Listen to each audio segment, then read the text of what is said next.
대한의사협회와 대한전공의협의회가 정치권의 소통 대상으로 개혁신당을 선택하면서 그 배경에 관심이 쏠리고 있습니다. 조대원 개혁신당 최고위원과 함께 이야기 나눠보도록 하겠습니다. 어서 오십시오. 네, 안녕하세요. 알겠습니다. 자, 여야의정협의체 반쪽자료 이미 출범을 한 상태이긴 한데 뭔가 결론이 내리지 않고 있습니다. 그중에 대표적인 이유 중에 하나가 대한의사협회, 대한전공의협의회인데 이 손을 내민 그 정당이 국민의힘도 아니고 민주당도 아니고 개혁신당이었습니다. 어떤 이유인지? 개혁신당의 이 진정성과 일관성이 저는 통했다고 생각하고요. 사실은 의사 선생님들이 이제 이런 문제 해결을 하기 위해서 큰 정당을 찾아갈 수도 있는데, 개혁신당이 가장 국민의 고통받는 국민들을 생각하면서 어떻게든 이 문제를 의사 선생님들과 정부의 대화를 이끌어내서 이 문제를 해결하기 위해서 꾸준히 노력해온 점을 이분들이 높이 사고 저희한테 먼저 손을 내밀었다는 점에서 큰 의미가 있다고 생각합니다. 예, 사실은 의대 증원 문제 가지고 지금 가장 핵심적인 부분이 그 사안 아니겠습니까?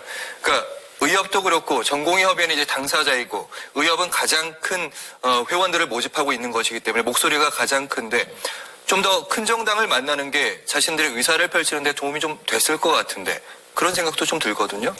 그렇게 따지면 정부를 직접 만나는 게 가장 효과적이죠. 근데 이제 저희들이 선생님들을 만나보면 상호 불신이 너무 커요. 예, 늘 말로는 앞에서 얘기를 하지만 정부가 자기가 뱉은 말을 지키지 않고 의사 선생님들의 뒤통수를 쳤다 이런 생각들을 많이 갖고 있으시기 때문에 정치권에서는 그래도 개혁신당하고 대화하는 게 가장 믿을만하다 이렇게 생각하신 것 같습니다. 알겠습니다. 대화가 통하는 상대자다 이렇게 평가를 한 것 같긴 한데 그러면 이제 의협이나 의사협회나 전공의협의회가 요구하는 그런 정도 어느 정도 수준인지 지금까지는 전혀 증원에는 전혀 동의할 수 없다 이런 입장인 거잖아요. 예, 사실은 개혁신당 입장에서는 한쪽 편을 일방적으로 들어줄 수는 없는 거예요. 왜냐하면 저희 개혁신당은 늘 중심에 이 두 힘센 그룹의 충돌 때문에 고통받는 국민, 특히 고통받고 있는 말로 표현 다 할 수 없는 처절한 상황에 놓여 있는 그 환자, 가족들 처지와 심정을 먼저 생각하고 저희는 어떻게든 이 두 그룹이 대화에 나서야 된다. 그래서 과연 이게 누구를 위한 의사단체고 또 무엇을 하기 위해서 존재하는 정부인지 이걸 개혁신당은 늘 물어왔고 그래서 저희가 최근에 이제 주장했던 내용은 예전 노무현 대통령께서 평검사들하고 끝장 토론을 하셨잖아요. TV 생중계를 통해서. 대통령이 이 문제를 그냥 던져놓지 말고 그렇게 의사 선생님들하고 TV 생중계를 통해서 정말 끝장을 내고 반드시 이 문제를 해결하라. 정부가 더 큰 키를 쥐고 있기 때문에 정부가 의사 선생님들과 대화를 하라. 이게 개혁신당의 당론이자 제대로 주장입니다. 알겠습니다. 그러니까 궁금한 것 중에 하나가 이런 부분인 것 같습니다. 혹시 의사단체들 아니면 이 전공의협의회가 그다음 완강한 태도로 좀 비춰진 측면이 있는데 거기서 약간 태도 변화가 조금이라도 좀 보이는지 그 태도 변화가 있어야 절충점을 찾을 거잖아요. 두 번째는 방금 말씀하신 그 해법 개혁신당만의 해법이 이제 이렇게 의대생과의 끝장 토론 아니면 의사와의 끝장 토론 이건 약간 이벤트성이니까 다른 또 해법이 좀 생각되는 부분이 있을 것 같긴 한데요. 결정적으로 지금 현재 보면 정부에서는 이 문제들을 누군가 책임을 지고 이 문제를 매듭지을 지금 책임자가 없어요. 어떻게 보면. 그래서 결국 대통령이 이 문제를 풀어야 되는 상황이고 그리고 의사협회에서도 이제 얘기하는 내용을 보면 결국 정부가 이 문제를 시작했기 때문에 정부가 책임지고 끝을 내라. 고 얘기하시는 걸 보면 충분히 대통령이 그런 자리를 마련하고 하면 또 국민들이 많은 사람들이 보고 있다면 여기서 문제를 해결할 수 있는 작은 단초라도 발견할 수 있지 않나 이런 생각을 하고 있습니다. 예. 네, 지금 이 협회들이 원하는 게 지금 제가 듣기로는 아마 이제 대통령과 전체가 다 만나는 건 아닐지라도 대표자들은 최소한 한번 만나달라 이런 얘기로 제가 들었습니다.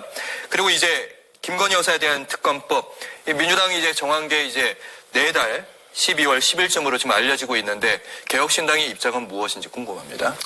예, 지금 현재 민주당이 2주 연기하는 거는 국민의힘의 내분, 당원 게시판 때문에 지금 내분에 빠져 있잖아요. 그래서 그 내분이 좀 더 골마 터지면 반란표가 더 나오지 않겠나라고 기대하는 것 같고 국민의힘 입장에서는 어떻게든 이 문제를 이 반란표가 생기지 않도록 막기 위해서 그 집단으로 안 들어가든지 예. 아니면 기표소에는 들어가지 않고 투표용지를 그냥 집어넣어서 단일 대우를 형성하겠다고 하는데 참 구차해 보이는 모습이고요. 사실 김건희 여사 특검에 대해서는 국민의 70% 가까이가 찬성하는 부분이기 때문에 이게 지금 한번 이렇게 막는다고 해서 언제까지 국민이 막을 수 있는 상황은 아니고 저희 개혁신당에서는 빨리 한동훈 대표가 결단하라. 사실은 한동훈 대표가 결단을 하면 이거는 통과될 수 있는 문제거든요. 지난번에 이미 4표의 반란표가 나왔고 4표만 더 나오면 적어도 4표만 더 반란표가 소위 말해서 이탈표가 나오면 예. 이거는 200석 넘겨서 통과될 수 있는 부분이기 때문에 저희 입장은 어쨌든 한동훈 대표가 결단을 해라. 이게 저희의 입장입니다. 예. 어쨌든 김건희 여사 특검법에 대해서는 개혁신당은 함께 갈 찬성입니다. 것이다. 예, 찬성입니다. 예. 알겠습니다. 예. 그 입장 확인했고요. 그다음에 김 여사 특검법의 주요 수사 내용 중에 하나가 명태균 의혹. 예. 명태균 씨 관련되면 또 아무래도 이준석 의원이 많이 거론됩니다. 사실은 명태균 게이트라고 많이 표현하는데 그 게이트의 제보도 이준석 의원으로부터 비롯됐다는 그런 얘기들이 있고 거기에 대해서 그럼 그 의혹을 더 제기하나 했더니 뒤로 좀 빠지는 측면도 있고 최근엔 다시 시선이 옮겨니까 거기에 대해 얘기했다 다시 또 빠지는 측면이 있고 좀 국민들 입장에서는 다수의 국민들은 솔직하게 좀 얘기하면 되지 않나 이런 답답함은 좀 있습니다. 예, 뭐 저도 답답하고요. 솔직히 답답하세요? 이준석 예. 의원한테 속 예. 시원해 저도 묻고 싶은 심정이에요. 근데 아니, 최고위원이시니까 예, 뭐 최고위원이라도 어쨌든 지도부에서는 이준석 의원하고 소통을 한 걸로 알고 있고 이준석 의원 본인 표현에 의하면 이 문제에 대해서는 자신이 있다. 자신이 있기 때문에 본인한테 맡겨달라. 그러니까 여러 가지 이 검증되지 않는 내용들, 각종 들리는 의혹들 가지고 지도부에서 아무나 막 나가서 이렇게 얘기하다 보면 국민들한테 혼선을 줄 수 있기 때문에 예. 본인한테 맡겨주면 충분히 대응을 할 수 있다고 얘기해서 그걸 지켜보는 입장이고요.